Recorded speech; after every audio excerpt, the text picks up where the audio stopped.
This is day one, episode one of my modular journey. And like all good journeys, you have to have a starting point, and mine was picking a case. What you see before you is the Behringer case. It is a 140 HP times 2 rack. That's 280 HP, so it's pretty big. It has a 5 amp brick that comes with it into the power supply on the right side here. The bus boards have 3 sections, section A, B, and C, for power distribution. And so when I'm laying out my modules, they happen to nicely tuck into all of these little connectors. The connectors themselves are pretty spiffy because you've got the top down for the top rack and the bottom up for the bottom rack. It's kind of ingenious. I like that. It has these sliding nuts, these sliding screw nuts here that can go anywhere you want them to be. So it's kind of nice that you don't have any real wasted space, or you're not fighting to get your modules in place. So all in all, the Behringer rack is pretty clever and inexpensive. It was about $300 US. I bought it from Sweetwater, so there's a shout out to Shelby over at Sweetwater. Thank you for constantly draining my wallet. One quick word on the rack. When I first bought, like literally day one, I purchased a pile of modules, and one of the things I did buy was the Doepfer A100 do-it-yourself kit to build a rack.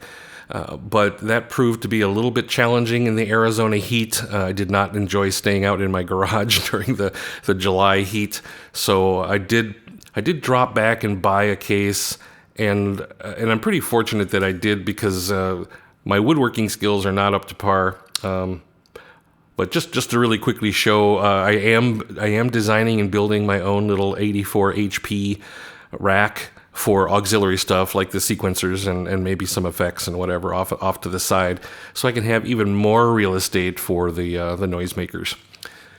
So a question might be, why so big? Why such a large rack for a newbie who has never touched modular, doesn't really know a whole lot about it?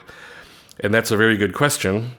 But when I say I have analysis paralysis, that's an understatement. I spent years researching modular and all the Eurorack specs and everything about it, and it was crippling for a long time to finally come down to a decision to pull the trigger and buy the first module. So for me, it is all about the future. It's all about planning. I have lists, that's how I roll. I need to know exactly what my goal is, what my destination is. And so in that, knowing that I am after ambient and generative, I want to try my hand at techno. I'm not really a techno guy, but I think modular will make that pretty easy and fun. So knowing all the different components I'm going to need to do that particular exercise, I knew it was going to take more than 84 HP. So while I see a lot of newbies out there making their little tiny racks with only 3 modules in them, I knew that wouldn't last me a day. And it's true, because my first set of modules came, and within 5 days I was buying more. So that's it for episode 1, the Behringer case. Coming up next, I'll talk about the MIDI interfaces